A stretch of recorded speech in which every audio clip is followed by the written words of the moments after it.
No, si él ahí anduvo volteando por todo No, esto, he yo was le just digo de hanging que- around. de And I'm que telling aquí you, había muchos there used to be a muchachos lot of pandilleros gang y members aquí, here. bla, bla, And bla, the y STO was PTO here. All the andaban, special police forces were here. especiales And they de la didn't even policía, stop él ni him on the siquiera lo street. paraban en la calle. On Thursday, El Faro English ran the story of Walter Sandoval, a 37-year-old Salvadoran who died within 72 hours of being taken into custody under the state of exception. His family insists that he didn't belong to any gang, and Sandoval's case is the earliest known death under the state of exception. Human rights monitors estimate that the total number of Salvadorans to lose their lives in Nayib Bukele's prisons in the last 3.5 years is now upwards of 435. I'm Roman Grissy, the editor of El Faro English, and this is our weekly podcast, Central America in Minutes. In Nicaragua, the house arrest of Daniel Ortega's brother relates more to El Salvador and Honduras than to Guatemala. In the case of They say Guatemala, globalism comes to die at CPAC, but in El Salvador, it's already dead. Central America in Minutes, an original podcast by El Faro English. We'll get back to El Salvador at the end of today's program, but first, we go to Guatemala. In an explosive interview with Fox News 2 weeks ago, U.S. Attorney General Pam Bondi claimed that organized crime is paying off law enforcement officers across the region to allow them to fly undetected. She stated that U.S. prosecutors are investigating a, quote, air bridge for drug trafficking between Mexico, Guatemala, and Honduras. She linked these activities to the Cartel de los Soles in Venezuela and all the way to the Nicolás Maduro regime. This set off some furious political ping-pong in Guatemala. On August 21st, internationally sanctioned Attorney General Consuelo Porras said that these types of investigations are consistent with those of her office, and that's why the prosecutors' offices in agencies in both countries are in close communication. She went on to assert that during her 7-year tenure, the Public Prosecutor's Office has investigated more than 8,000 cases linked to organized crime, including 3,800 convictions for drug trafficking. This would have seemed like a standard fare speech for the Attorney General. Drug trafficking cooperation, after all, has been a talking point for the past several administrations, too. But her statements certainly caught the Arevalo administration off guard. The Guatemalan Ministry of Foreign Affairs retorted that the, quote, government of Guatemala does not allow criminal networks to use its airspace. Therefore, we reject the recent statements by the U.S. Attorney General. The ministry added, quote, Guatemala does not recognize the legitimacy of Nicolás Maduro's regime. On August 25th, President Bernardo Arevalo pushed further. Quote, we have been here for 18 months. She has been here for 7 years. You do the math. The Public Prosecutor's Office fired back on X by reaffirming that it is the only investigative body against drug trafficking and that the president's insinuations are false. The next day, in her own interview with Fox News, Porras claimed that the Biden administration did not play ball with her office on drug investigations. She also claimed to be unfairly sanctioned for ideological reasons, not for corruption. An argument Marco Rubio didn't appear to buy when the U.S. Secretary of State snubbed her on a visit in February. Next, to Nicaragua. On Monday, opposition groups announced the death of political prisoner Mauricio Alonso Petri, an opponent of the Ortega Murillo regime and religious freedom advocate, who was detained along with his wife and son and had been missing for more than a month.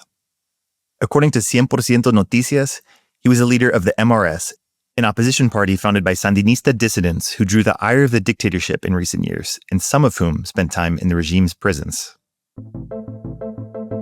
On its X account, UNAMOS, the new name for the MRS, mourned the death of Petri, who was in the custody of the National Police.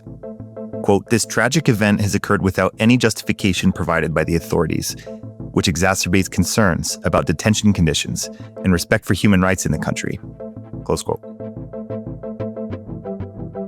That's putting it mildly. Alonso Petri is the fourth political prisoner to die in custody of the Nicaraguan dictatorship. The dictator's own brother, Humberto Ortega, passed away 5 months after being placed under house arrest in 2024. Hugo Torres, one of the leaders of the Sandinista revolution who once saved Ortega from prison, died in custody himself in 2022. There has also been a string of deaths of opponents of the Ortega Murillo dictatorship in exile, in Costa Rica and elsewhere, such as the murder of Roberto Samcam last June outside his home in San Jose. As for Petri, his wife was released on the same day she was detained, but their son remains missing in state custody. According to digital outlet Divergentes, he was captured in raids that took place in the departments of Carazo, Masaya, Granada, and Rivas. Divergentes cited reports from Monitoreo Azul y Blanco that at least 28 people, including 5 entire families, remained detained in forced disappearance conditions. According to sources consulted by Divergentes, Alonso Petri was feeling ill and was taken to the Institute of Legal Medicine. But this is obviously not the first place one would think to take someone who needs first aid. The family has declined to comment, and the government has not provided any explanations. However, human rights defender Aide Castillo reported on El Informante TV that the family was forced to bury him immediately without the right to a funeral. The Bureau of Western Hemisphere Affairs at the State Department commented on the matter on its X account, saying that they were, quote, horrified by the Murillo-Ortega dictatorship's inhumanity, close quote. They also assured that they would not tolerate this type of cruelty and crime. Castillo called on Nicaraguans and the international community to pay attention to political violence in Nicaragua. A person's life, she said, now depends on the decision of a dictator, referring to Murillo, and her husband because he, that is, Ortega, has almost been displaced. Hey, before we finish up with today's show, I wanted to take a second to invite you, if you haven't already, to think about becoming a crowdfunder of El Faro English. Every week, you can get our newsletter and this podcast, as well as on the 15th of every month, our digital magazine, Central America Monthly. If this work is of value to you, go to support.elfaro.net to help us keep translating Central America.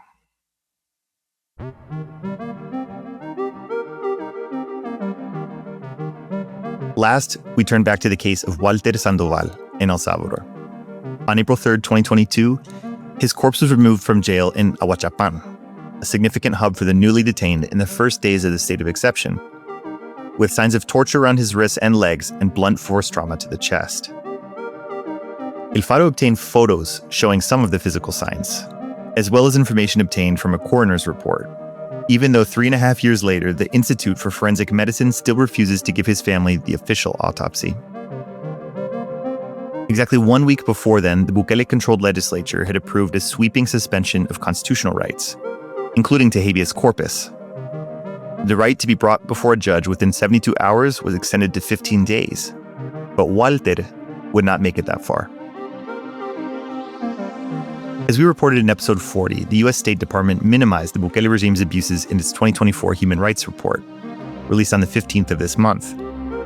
The top line was clear enough. The Trump administration found, quote, no credible reports of significant human rights abuses last year. On April 26, 2022, right after the Salvadoran Legislative Assembly voted to extend the suspension of rights for the first time, El Faro English asked, will the state of exception be the new normal? We pretty quickly got the answer to that question. Now we might have to update it. Is there any end in sight? And how high will the death toll have reached by then?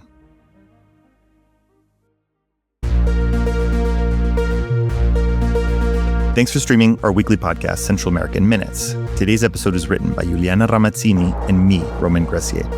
Production and original soundtrack by Omnia. Subscribe and share wherever you do your streaming, and we'll be back next week. Hasta pronto.